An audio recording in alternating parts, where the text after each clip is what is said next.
And welcome back. PORB episode 38. Thank you all for joining. Don't forget to rate and review on iTunes. You can follow me on Spotify now as well. And if you're watching on YouTube, like, subscribe, hit the notification bell, all of that. So we've been going through the Nolan Batman universe, the Nolan Batman movies. We've done Batman Begins, and we did Dark Knight Rises. Today we're going to talk about the final film in the trilogy. No, we did The Dark Knight. Today we're going to do The Dark Knight Rises, the final film in the trilogy. Before that, just a couple quick things. My first podcast is back, the Bombcast, with my brother Brian Williams. We've started it back up, so wherever you're watching, or wherever you're listening rather, go ahead and check that out too. Like and subscribe, rate and review, all that stuff. The Bombcast with Brian Williams and Graham Baker. There it's pretty much all like pop culture stuff, and we will talk about life and everything too, but pretty much all pop culture stuff. We reviewed the Snyder Cut of the Justice League and shared our feelings on that. And then this week, our thoughts on the Falcon and the Winter Soldier going up. And yeah, it's a good time. He's a great guy. And go ahead and listen. I also have another podcast, a third podcast that I recently started with a friend of mine, Lucas, and it's called Strange Human. And we talk about just all sorts of weird and interesting things about us, about humans. First episode was about dreams. Second episode was about magic. Third episode that just went up was about creativity. And it's good. We are in no way qualified to talk about any of it, but we do a little bit of research and then we talk about it. It's fun. Please go all the same things. Rate and review on iTunes, follow on Spotify, share with your friends. That's a lot of listening to me talk. So if you like listening to me talk, you got PORB, you got the Bombcast, and now you got Strange Human as well. Plus, you can buy my music. You can hear me sing and play guitar and drums and bass. Gray House on everywhere you get your music. And if you want to see me teach, you can check out my YouTube channel. Links on my website, grandbaker.com. Check out the merch, grandbaker.com/merch. And yeah, all the stuff. Anyway, let's get into this Dark Knight Rises. Okay, so I believe I've mentioned it before that I thought this movie was trash. And my recollection of it was that it was just hot garbage. Through and through, it was just awful. So going into it, I was curious. It's been a while since I've seen it. I'd seen it twice before. And it's been a while, so I was like, okay, let's see what's up. So the big question is it as bad as I remember? And then, like, where are the points in that conversation? So I won't bury the lead. I'll just say right off the bat, I was shocked at how much I really enjoyed the first half of the movie. I don't remember the first half being so good, but the first half is legitimately fantastic. I loved it. I'll get into it. It's the second half, where basically once... Spoiler alert for Dark Knight Rises. Once it's, what's her name? Marsha, or whatever the hell her name is. Talia, Ra's al Ghul's daughter. Talia al Ghul. Once she fucks Bruce Wayne, like, the movie is just, the story is just completely ridiculous. The plot is so stupid. But let's get into it. I got a bunch of notes. So let's talk about it. So it starts with Gordon giving like a press conference, kind of a memorial thing. It's been 8 years since the events of The Dark Knight, where when that ends, Harvey Dent tried to kill Gordon's son in front of him. Batman ends up killing Harvey Dent, Two-Face, and then taking the blame for everything and being hunted by the police, and Batman's running away. Okay, great.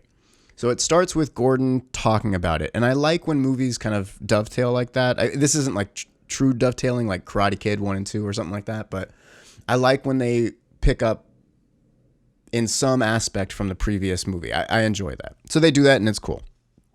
And I liked it. I liked Gordon having this they didn't really get into it. They just kind of like throw it in there a couple times in this movie. But I like the idea that Gordon is struggling with participating in this lie that Harvey Dent was some great man or died a great man when in fact he died as Two-Face. Never mind that I hated the use of Two-Face in the last movie. They just threw him away even though he was so rad. Go listen to that episode. I think it's episode 36. So then it cuts to...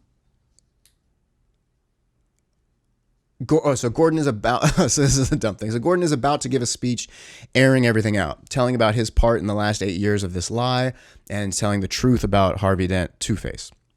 He's about to read this speech. He decides against it. He puts the speech in his coat. Then it cuts to a scene where you got Littlefinger from Game of Thrones is like a CIA guy, and he's taking in a scientist, a Libyan or Egyptian scientist, I don't remember. And the guys that are bringing the scientist to him to take back to the States, I guess, also go like, oh, you got these 3 other guys, prisoners, and they have bags over their head. And he's like, okay, cool. They're like, they work for Bane. We caught them. And he just like accepts it. Okay, cool. I'll take them. Like, he doesn't take the hoods off. Nothing. He's just like, okay, cool. Bring them on the plane. I don't know who these people are. Great. So that's dumb. And then, it turns out that one of the bagged prisoners is actually Bane, and the other guys are with him, and they're going to hijack this plane. So it was all a setup, like just to get on this plane. There's this really, which is so dumb because it's like then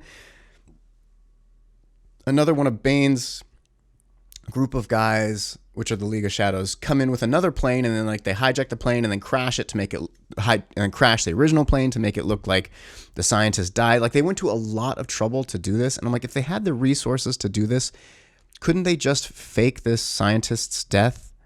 Even though it doesn't really matter if the scientist is dead or not. It doesn't matter.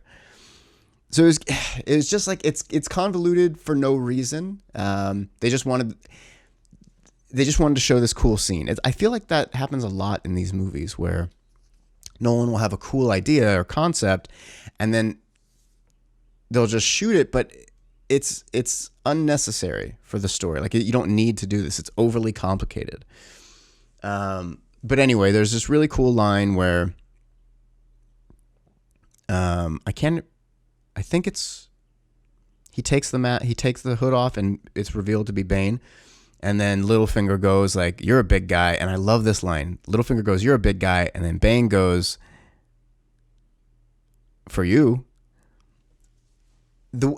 I know a lot of people shit on the Bane voice. I really like it. I like that it's super weird. It wasn't like, I'm Bane and I'm going to smash you because I'm big and strong. I like that it's like a weird Sean Connery. I really like it. I love how polite Bane is all the time. He's so like well-mannered and terrifying. Tom Hardy is the shit. I literally wrote that in my notes. Tom Hardy is the shit. He's good in everything, and he's fantastic in this. He's acting the whole thing with his body and his eyes. Like the voice, you can't connect to it because you don't see his mouth move. You don't see his lips move. That's a big part of your response to an actor, is like watching them say the words and feeling their facial expressions. And he has to emote entirely with his eyes and just with his posture. And he is so good at that. I mean, it's really impressive and enjoyable to watch. I love him in this movie. He's great. I don't know, am I in focus or not? It's hard to tell. This thing is like being weird with an autofocus. Anyway, so he ends up killing everybody. They win. They take the scientists and they kill all the CIA guys. I love that, like, so Bane has the League of Shadows with him. You come to find out later that he's basically running the League of Shadows with Talia al Ghul. But, like, one of the League of Shadows guys wants to exit the plane with them, and Bane is like, no, brother, you're staying here. They have to think one of us died, too. I don't know why, since nobody knew they were on the thing. Anyway, whatever. And the guy's just like, okay, cool. Very calmly sits back and he's going to crash with this plane. So I love that. Like, I wish they played up more the cult aspect of the League of Shadows. They don't, but it's there. It's definitely there.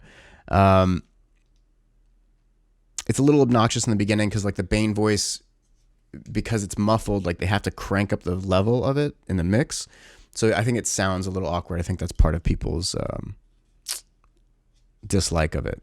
It sounds out of place because it's not sitting in the mix. It has to sit above the mix so you can understand what he's saying. Whatever, it's a technical issue. Fine. So Bane is fucking awesome, and Nolan shoots action scenes so well. I hate the way he shoots fight scenes, but as far as like big action, like set pieces, he's great. I mean, and this plane sequence is very impressive and it's cool and whatever. So then I think it cuts to like a party at Wayne Manor, I think. Yeah, and you see one of the maids, a server dressed in a maid outfit, so I'll just call her a maid, walking around, and this ends up being Catwoman. It's Anne Hathaway. And the first couple times I saw this movie, I thought like, she's not very good. She's not a very good Catwoman. However, watching it this time, I enjoyed her performance so much. She's a fantastic Catwoman. She's really good. Like, I don't know why it took me 3 times, I guess, to feel that way, but I really loved her in this movie. And just like the other 2 movies, there's too much shit crammed into this. It's bloated as fuck, and there's too many different storylines. I don't like this. It's been this way since Batman Returns, when they just, the second Tim Burton movie, when they just put in too many villains into a movie. Like, that movie has 3 villains, it's Batman Returns says. Penguin, Catwoman, and Max Schreck. It's too much. It's not, you can't do justice to any of them when you're trying to cram all that into a movie. And that movie, I think, is just 2 hours, and this movie's like 3 hours. But still, the way they do Catwoman, it's like they got this plinky plunky piano score behind her. It's fucking awesome, like very Thomas Crown Affair type of vibe with her, but way more serious. And she, like, Bruce Wayne has been out of commission for 8 years at this point. He's like, nobody's seen him. He's just got a beard and he's in a robe. And he's got a cane because he's all fucked up. And she does steal his mother's pearls. He catches her. She, knocks the cane away from him, trips him. He falls down. She jumps out the window. It's great. She does like a backflip, like very Catwoman-y out the window. It's fucking awesome. And it's like, it piques his interest to get back into detective work and crime fighting. And that's a movie I would want to watch. A cat and mouse chase, semi-film noir, detective, hard-boiled detective story between Batman and Catwoman. Fuck yeah. Fuck yeah. That's the movie. Like, they overthink this shit so much when the most simple answer is usually the best and the most enjoyable. There are 2 movies here. There is the cat and mouse noir detective movie with Batman and Catwoman. Fucking great. And then there is the cult seeking revenge on Batman Bane movie. Talia in this movie is so pointless, and it's just a fucking waste. I hated it. Let me give you just an overview of the story. Okay, so the Catwoman storyline is Catwoman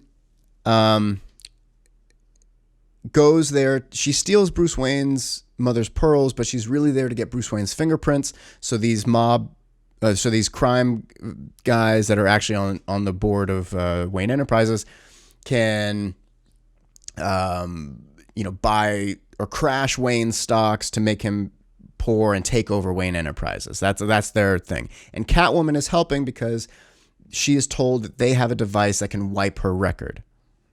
Great. So she's doing this. But if you wonder, like, if she's so good, she can break into Bruce Wayne's mansion, do all this shit, get his fingerprints. Why can't she just break into the bad guy's thing and steal this thing that's called a clean slate? Why can't she just do that? Because there's your first terrible plot hole. So that's one storyline. But then the guys doing that to take over Wayne Enterprises are teamed up with Bane because Bane is kind of manipulating them to do it so that he can find the reactor that Wayne Enterprises was making and turn it into a nuclear bomb to blow up Gotham as like a death cult, because they're going to stay there. But they're going to like lead Gotham on like this 5-month thing where they're like, it's like this dystopian Gotham where everybody's hiding and fighting each other. But they believe that one of them has the trigger to the bomb.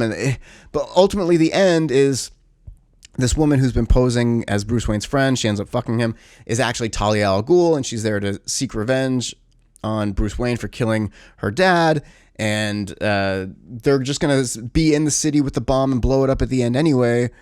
And there's this thing like Bane breaks Batman's back, like from the comics, and then puts him in this pit that he's never supposed to get out. So he has to watch Batman be destroyed. It's so fucking convoluted and stupid. So you go like, okay, if the League of and then the League of Shadows are basically just going to all kill themselves in Gotham, and like under the purpose of that in the movie is like, we're completing my father's work. That's what Talia and Bane are doing, completing Ra's al Ghul's work. But it's like Ra's al Ghul's mission wasn't to destroy Gotham and then that's the end of the League of Shadows. Like, they established the League of Shadows has been toppling civilizations for thousands and thousands of years, but they're just going to stop at Gotham.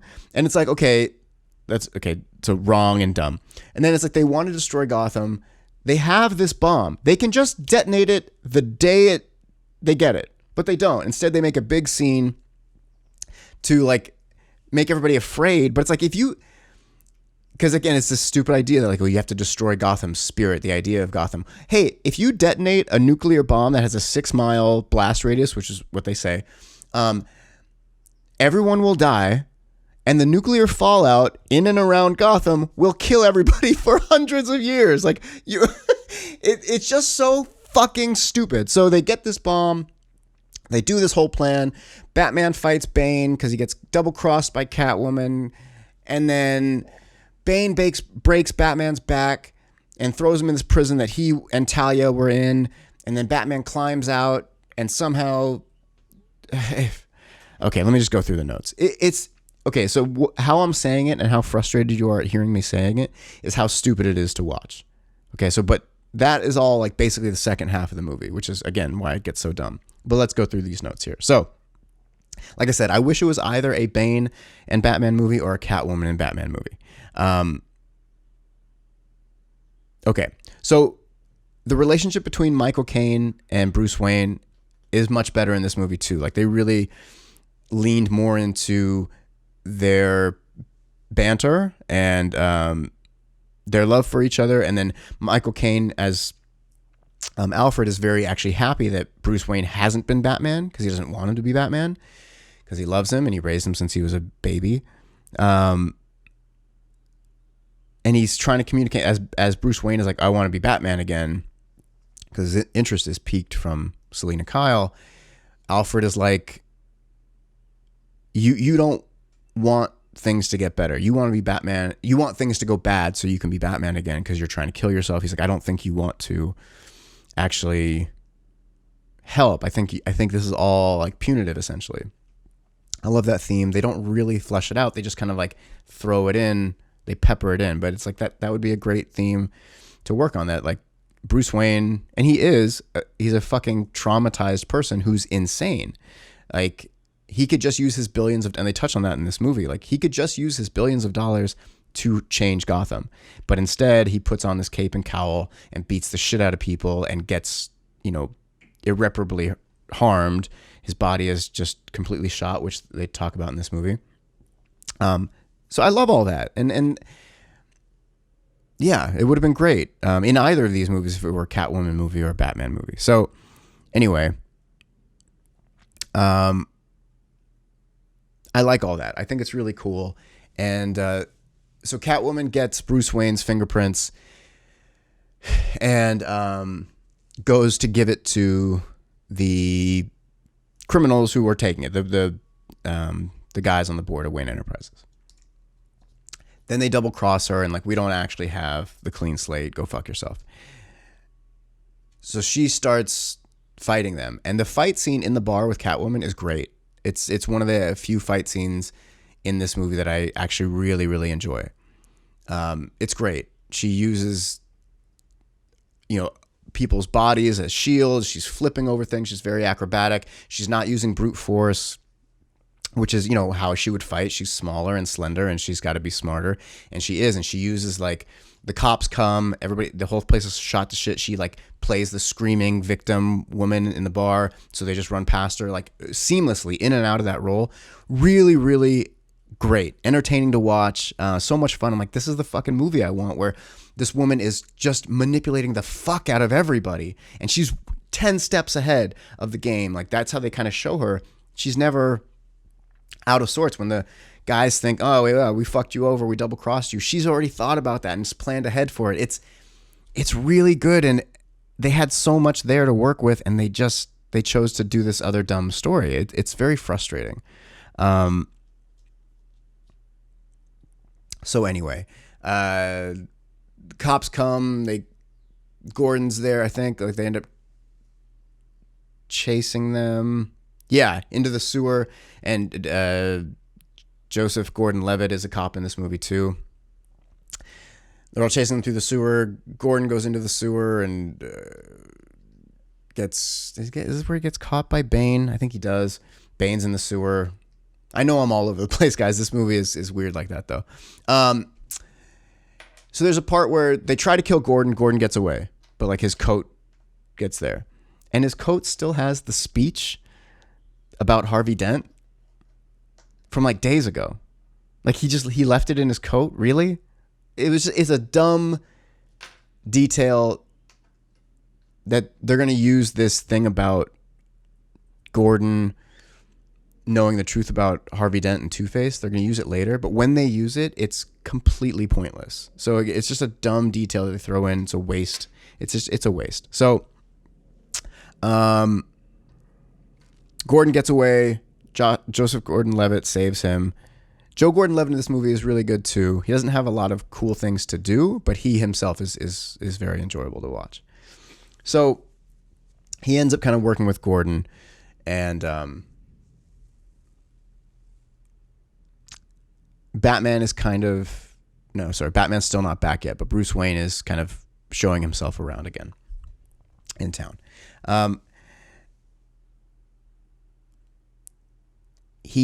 Joseph Gordon-Levitt goes to Bruce Wayne's house to tell him that like Gordon's almost dead. He's in the hospital. And then he tells Bruce Wayne that he knows that he's Batman because this is the dumbest. This justification is as dumb as Zack Snyder's Batman vs Superman Martha thing. Like Batman doesn't want to hurt Superman because both their moms are named Martha. So Joe Gordon-Levitt says to Bruce Wayne, Joe Gordon-Levitt's name in the movie is John Blake. So John Blake says to Bruce Wayne, basically, I know you're Batman because I was an orphan, and when I was a boy, you came to the orphanage, and I could tell that you had the pain in your eyes of somebody who's lost his parents. And when I saw Batman, I saw the same look. And I'm like, this is the dumbest justification for somebody knowing Batman's secret identity. Like, it was so dumb. It's beyond comprehension how dumb this is. All the hands that go into writing a script, all the time it takes to do it. This is a placeholder. Like, that's what you write in the script to be like, it's like this, but it's going to be something better. You know what I mean? Like, it was really bad. It's really bad. How about just say, like, I just put together that Batman would have to be an extremely rich, fit guy, and then, put together something else. Just make it obvious, but it is so dumb. So anyway, he convinces Batman to be Batman again. He convinces Bruce Wayne to be Batman again.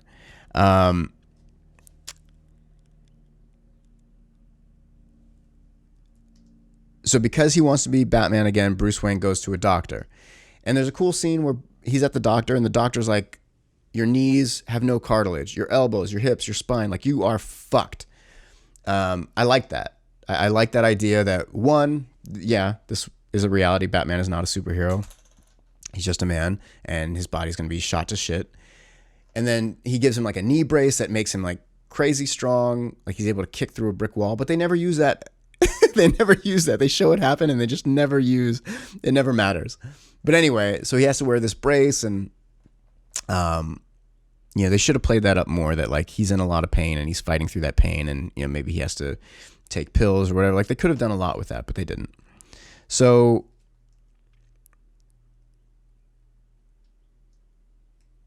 there's a shot or there's a scene, Bruce Wayne goes to this hoity-toity party and finds Selina Kyle, and they have this great dance moment, very similar to the Batman Returns, where Bruce Wayne and Catwoman are dancing and they realize that they're both Batman and Catwoman.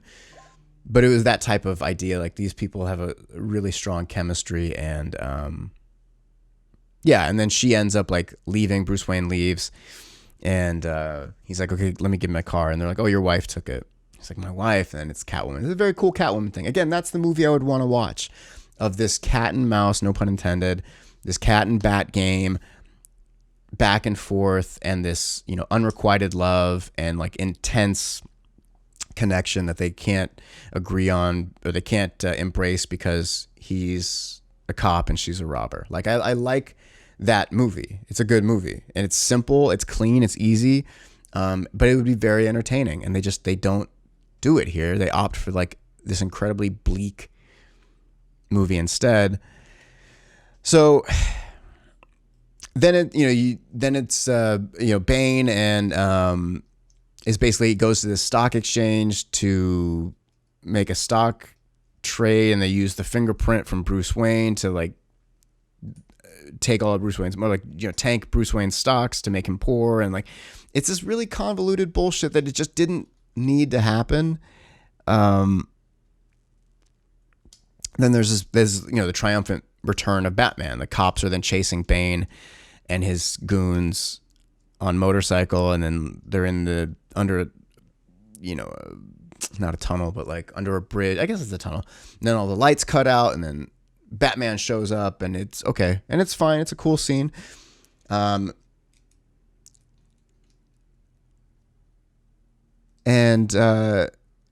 It's just, I don't know, man.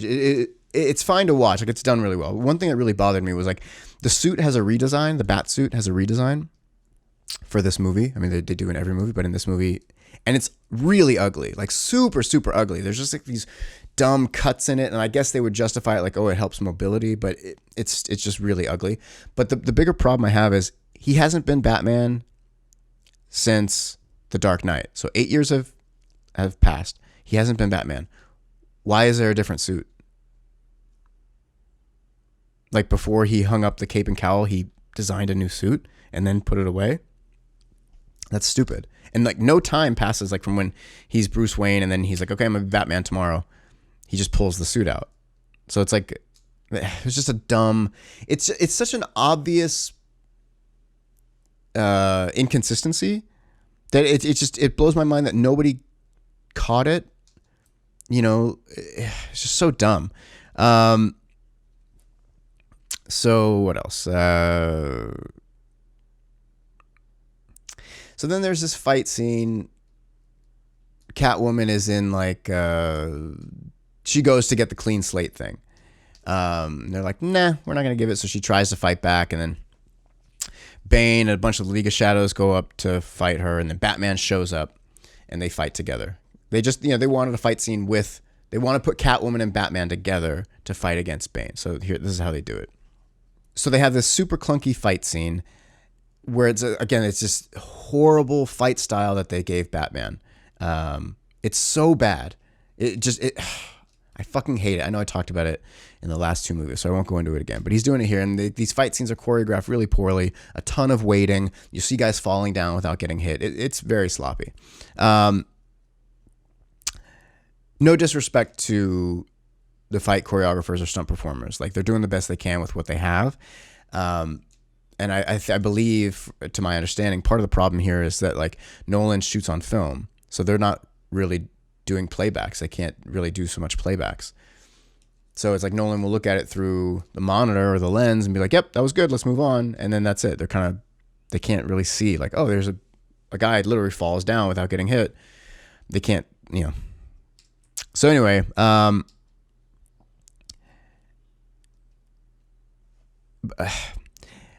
they escape by jumping off the building and then into the Batwing. There's a Batwing in this movie now, which is fine.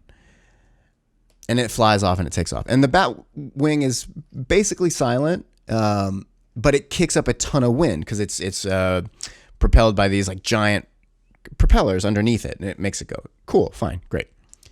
So the silent thing I can get behind. Okay, it's quiet. Nobody heard it coming because he had to park it there. Batman had to fly there, park it, get out, fight, and then jump back in. But like nobody sees like there's a tremendous amount of wind and debris getting kicked up from this thing. And you go like, well, it doesn't matter. It's a superhero movie. You got to let go. Okay, well, here's the problem. Nolan, in the Nolan verse for Batman, he bases it in reality. He has to explain everything. He says he needs something that he could turn his neck or that it's susceptible to knives. And he says he needs something in black. He says he needs a thing that'll do this. And, oh, this breaks, so I got to fix it. He bakes in all of this stuff that like, well, in reality, Batman would have to figure these things out. So you can't have it both ways. You can't base your world in reality and then also have all this dumb shit that doesn't add up that then you have to say like, well, you just have to suspend disbelief. Because you're establishing no rules. You can't establish rules, break them, and then expect people not to care that they're being broken. You just can't have it that way. This is why like the Tim Burton Batman works so well, is because the whole thing is fantastic. Like the world they build has a bunch of fantasy in it, like fantastic realism. Like it's not real world. So when they break the rules, you accept it because you know this is not reality, right? That's why it works so well, is that you can excuse these things that come up, and they oftentimes won't even trigger you because you know the world is not based in reality. And in the Burton Batman, they do it well, just like the animated series and a lot of the comics, where they make the world. You can't tell what time period it is. You can't tell what the architecture is because it's all over the place. It's Gothic, Art Deco, modern.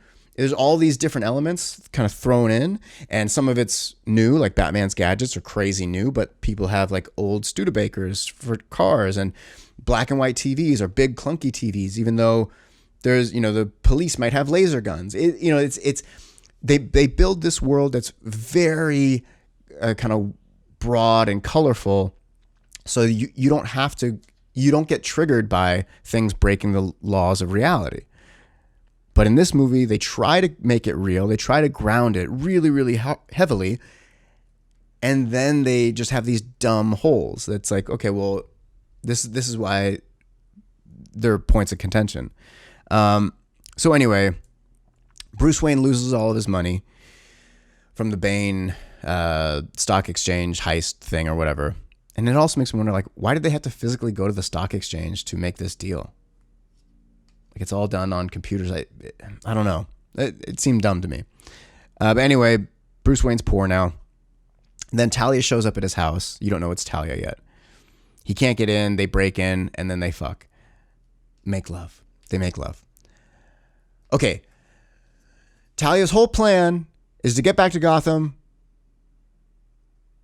find Bruce Wayne, ruin his life, make him watch as she and the League of Shadows destroy Gotham.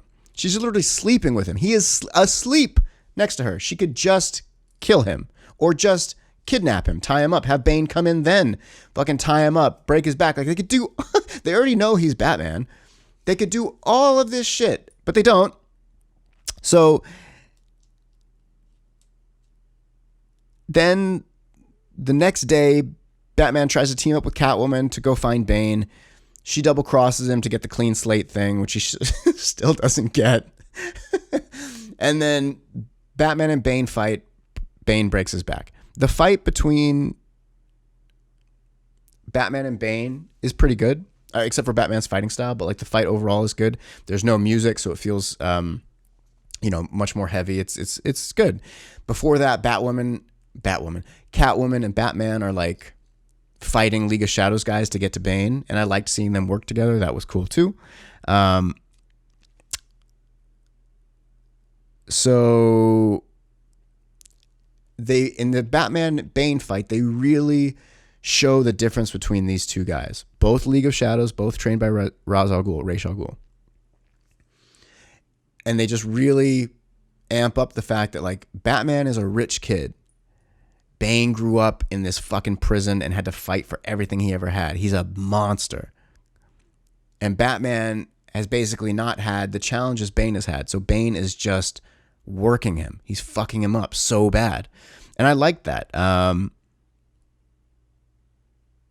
So it was cool. And then like when Batman realizes that in this fight, Bane says that, oh, you're Bruce Wayne. Welcome, Bruce Wayne. And Catwoman realizes it and she has like instant regret. She feels very bad. And then when she sees Batman getting his ass whooped and his back broken, she's upset, which I like.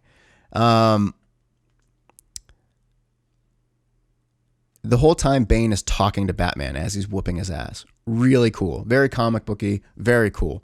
He's, constantly just calling out everything he's doing. Like you're using, theatrics and the whole, famous line, like you merely adopted the dark. I was born in it or whatever. Very cool. All that stuff is great. Again, Tom Hardy, who can actually fight. He's been doing martial arts a long time. He's fought. So he looks great while he's doing it. Way better than Christian Bale. No disrespect to Christian Bale. It's just the truth. Batman gets his back broken. And there's this whole plot where like, so while he's there, Bane is he's in this sewer. And he blows up this thing and like he's basically under Wayne Enterprises. And now he has all of Batman's gadgets. And Batman's like, no. And I just find it really hard to believe that the League of Shadows could just like plant bombs under, like there's no security under or ways to tell if somebody's tunneling under. Whatever. Again, all of it is just very unnecessary. They already had the bomb at this point. They could have just blown up Gotham. If their ultimate plan is to go there and blow it up, like why do the whole thing about making Batman, I guess, okay, you want to satisfy this urge of getting revenge on Bruce Wayne, so you want to make him watch. Okay. Talia, Batman is literally laying next to you asleep and naked. Tie his dumb ass up. You already have the bomb, and then just like, and you don't even want to get away. You want to blow up with the bomb. So it's okay, just do that. So Batman's gone out of the picture now. Joe Gordon-Levitt realizes that, Bane's doing crazy bad shit and there's basically explosive underneath the whole city and there's this big football game and Bane shows up and he gives this big speech and he blows up the football field or whatever. And that traps a bunch of cops under the city. Okay. So that there's no resistance when the League of Shadows takes over. Whatever. It was very... a lot had to go right to make sure that happened, to get these guys underground and at the exact time that... It was very comic booky. But like, again, it doesn't play because you try to establish so much reality in this world. So Bane gives this big speech about somebody in Gotham has the trigger to this bomb. And then everybody, for some reason, it's like a dystopian Gotham right after that. I don't know why. I'm not sure why. People are like all living in building, like office buildings together, and the Scarecrow is back, and he's like holding court trials to exile people or make them walk or kill them, and like he does it by making them walk on the ice over Gotham Harbor, and they fall in and die. It's a cool idea. It didn't make any sense why it was happening. So again, this is where the movie is shitty now. Before this, it was really good and really enjoyable. So it's just this idea because they want Gotham to lose hope. But again, if you detonate a nuclear bomb Is it a nuclear bomb? Was it a nuclear bomb? It was. It had a reactor. It had to have been. Either way, even if it wasn't nuclear and there was no radiation fallout, if you detonate this bomb that has a 6-mile blast radius and Gotham is decimated, nothing's going to go back there for a really long time. And also, it's like, what does it matter if you want to destroy Gotham's hope? If the whole League of Shadows is going to kill themselves in this city, what does it matter what happens after that? Again, it's a dumb plan. So Gotham's in this horrible disarray. So after that's already happened, right? Everybody in Gotham is terrified of this bomb. They can't leave the city because if anybody leaves the city, they'll blow up the bomb. Okay.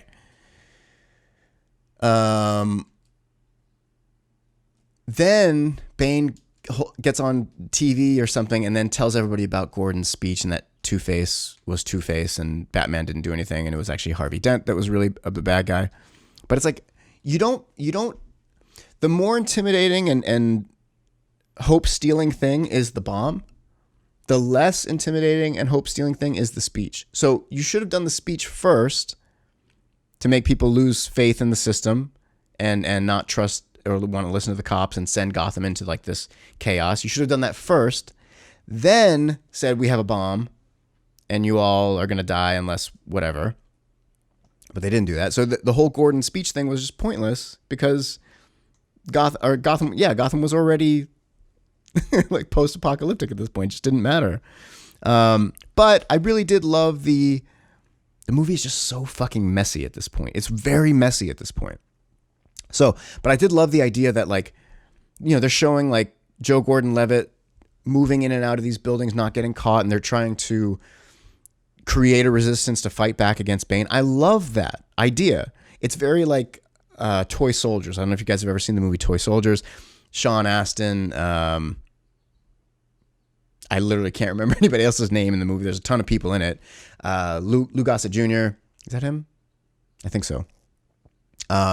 Great fucking movie. What's his name from Star Trek Next Generation? Will Wheaton. It's a great movie, and it has that vibe where like terrorists come and take over this school, and then the boys have to create like a secret resistance to fight back, and they're working with the military outside. I love that movie so much. If you haven't seen it, you should check that out. Toy Soldiers. So it has that vibe, and I'm like, yeah, great. But again, it would be okay if it were not ultimately going to result in it not mattering what happens because they're just going to blow up the city and kill everybody and themselves in it anyway. So at this point, Bruce Wayne has his back broken and he's in this pit prison in the middle of nowhere, like across the other side of the world where Bane grew up. You find out that Bane was in the prison and Talia al Ghul, Ra's al Ghul's daughter, was born there, and he protected her, and then she escaped and brought him out, and then Ra's al Ghul didn't like him, so he exiled him out of the League of Shadows, and it's this whole thing. But the whole thing about this prison, it's this pit, and they leave a rope so you can climb halfway up, and then you have to like try to climb out. So it gives them hope, but they can't get out. So it's like this idea of hope, but that it's always crushed, so to kind of like break their spirit. It's a decent idea. Bruce Wayne, within 5 months, fixes his broken back just by hanging in like a makeshift traction. He's just hanging from a rope and his back gets better and he's strong enough to get out. So he tries and fails and tries and fails and tries and fails, and he eventually does get out. He's halfway around the world, okay? At this point, there is 24 hours back in Gotham, 24 hours now before the core of this bomb detonates and this bomb just explodes regardless of what anybody's going to do. 24 hours now, because it's been 5 months at this point. In 24 hours, Bruce Wayne, on the other side of the world, in the middle of the desert, with no money, because remember, he has no money now, no resources, nothing, manages to get back to Gotham with like 12 hours left. The flight from wherever this place is would be more than 12 hours. So he gets back to Gotham.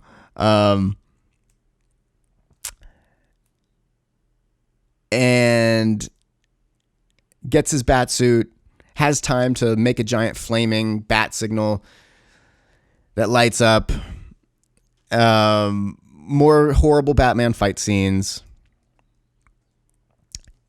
A bunch of times in this movie. Okay, so Joe Gordon-Levitt Catwoman, Bane, Talia al Ghul, and then later Gordon all know Bruce Wayne is Batman. When he's with them separately at this point, they already know who he is. He still talks in his Bat voice. It's just super dumb. Like, they already know who you are. So anyway, what else do I got here? Anne Hathaway is fantastic. Why the Bat voice with Catwoman? Why the Bat voice with JGL?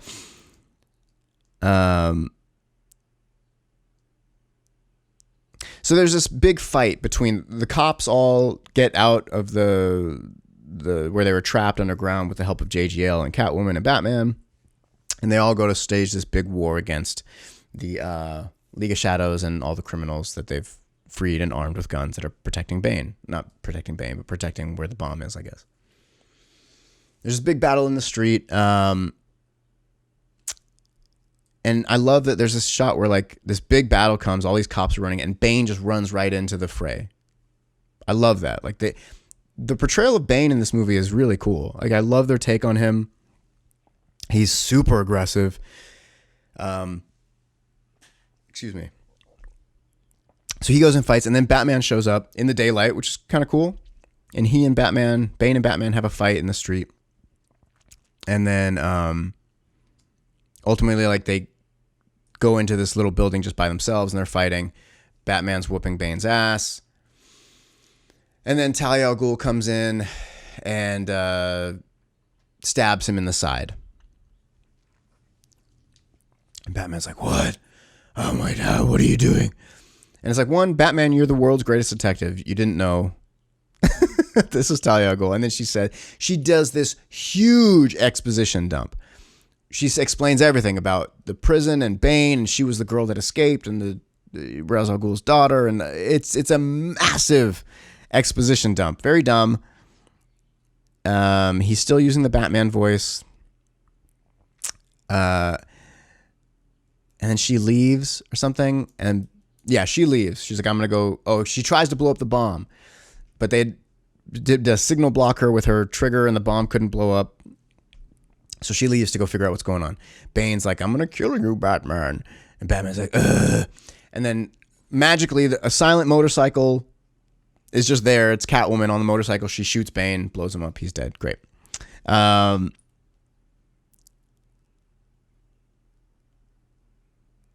So I already said the thing. Okay, so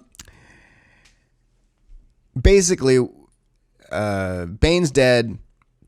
Batman and Catwoman are trying to stop Talia. They get to where they stop her, and then the bomb is there. It's going to go off in like seconds. Batman ends up flying it with his Batwing out into the ocean to detonate it, and he's going to die with it. And there's this dumb runner in the beginning of the movie where, like, when Lucius Fox gives Batman the Batwing, he says the autopilot's broken. And then, like, a couple times later, like right before this bomb sequence, they remind it, the autopilot doesn't work. And they do it like 2 or 3 times more. The autopilot doesn't work. It's just so you know what? In this Batwing, the autopilot doesn't work.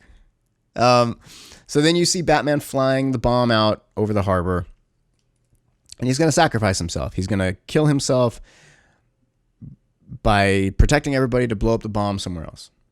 And he has to do it because the autopilot does not work on this plane. So he does. And you think Batman's dead. And it's like, damn, that was impressive. You guys killed Batman in a Batman movie. Like, wow. Cool. Like, it was a good way for Batman to go, and you establish that, like, he wants to die and he gives too much and all this stuff. Cool. Like, I'm okay with that. Like, as dumb as all this other shit has been, that's actually pretty intense and poignant and great. There's a little funeral for Bruce Wayne. It's very touching. They reveal Bruce Wayne's headstone, and it's right next to, Thomas and Martha Wayne. Why did you say that name? And very touching to see that. Alfred's there, Gordon's there, and Joe Gordon-Levitt is there too. It's just the 3 of them. They gave a little speech, and then they leave, and Alfred's crying like, "I should have protected you. I didn't do enough." It's very sad, and it's good. Yep, that's good. And then Then there's a very slow reveal of Batman still being alive, or Bruce Wayne still being alive, rather.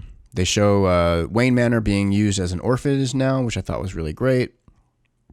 And then like little things pop up where it's like, oh, this thing is missing, or that's missing, and that's weird that we don't have this. So you're kind of like, oh, I guess Bruce Wayne must be alive. And it's done well. And there's a part where like JGL goes to pick up some bag from somewhere that's like left to him by Bruce Wayne, I guess.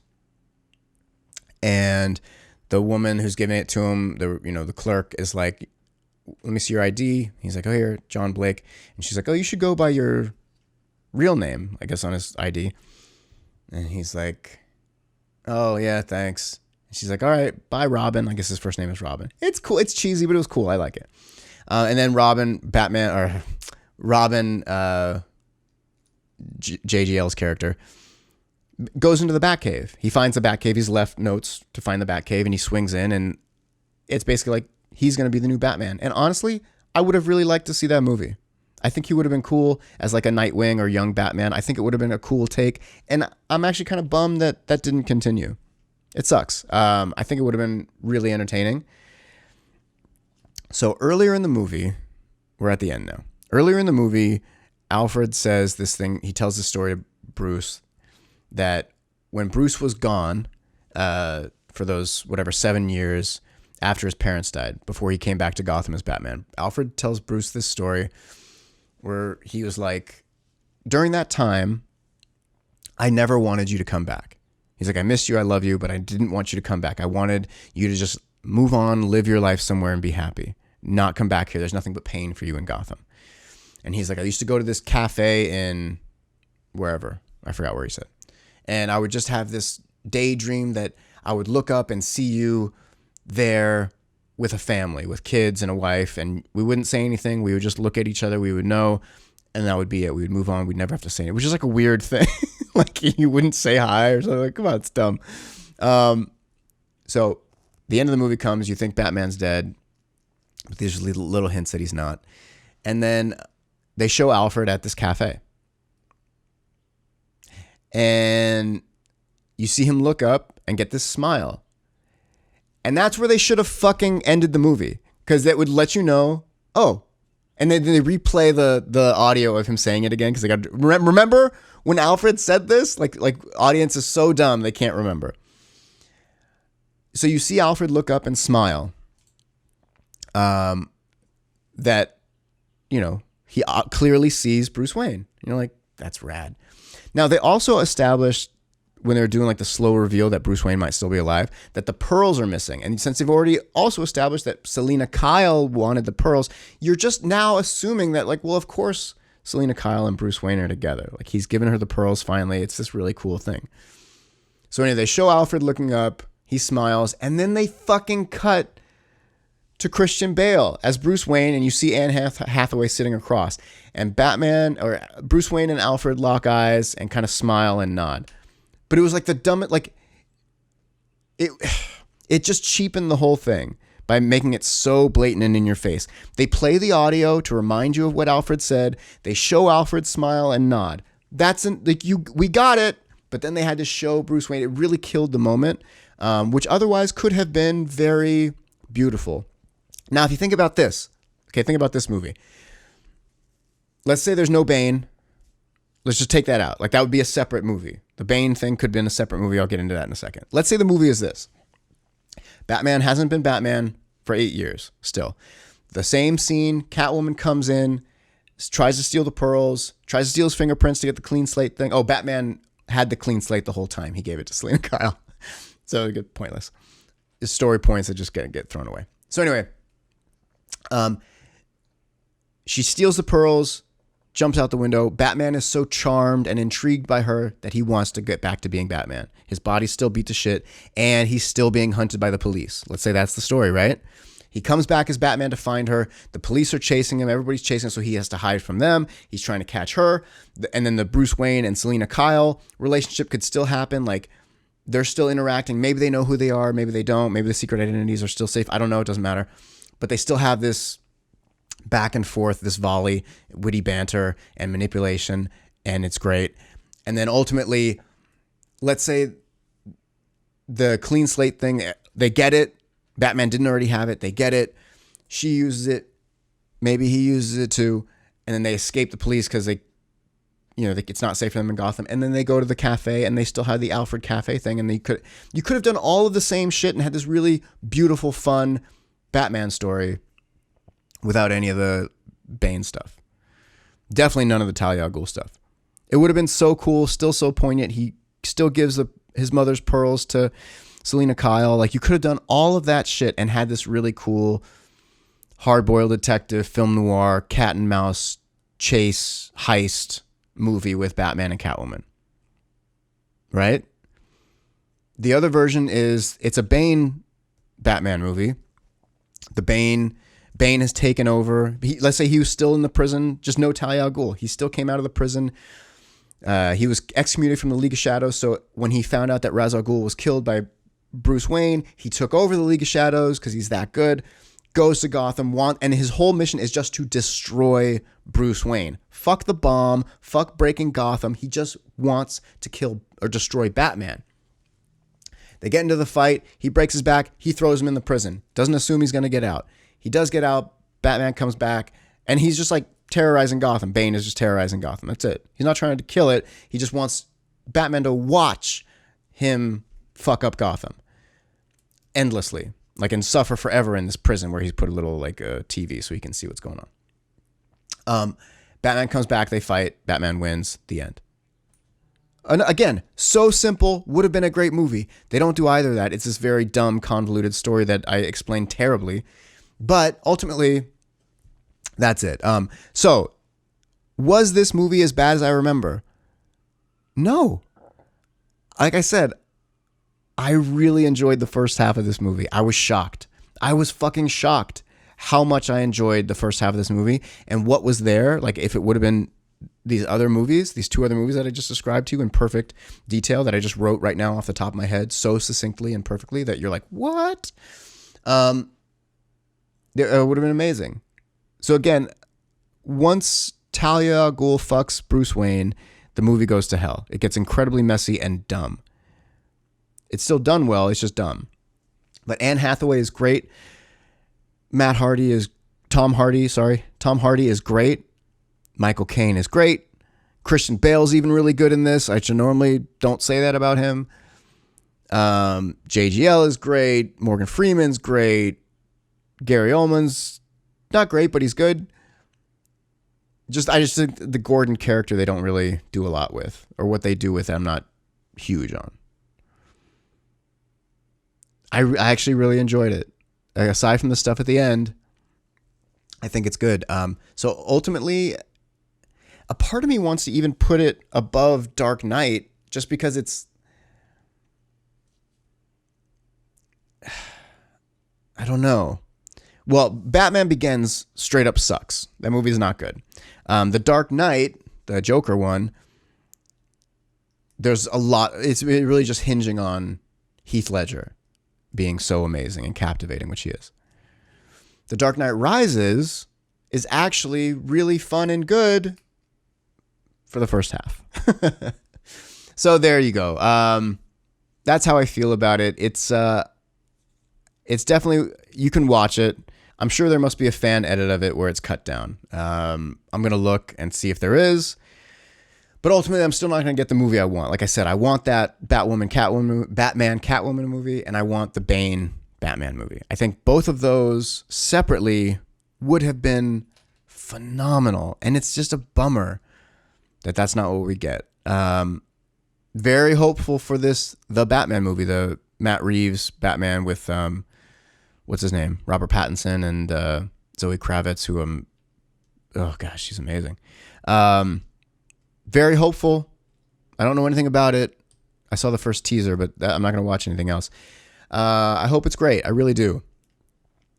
I guess that's it. I'll wrap it up.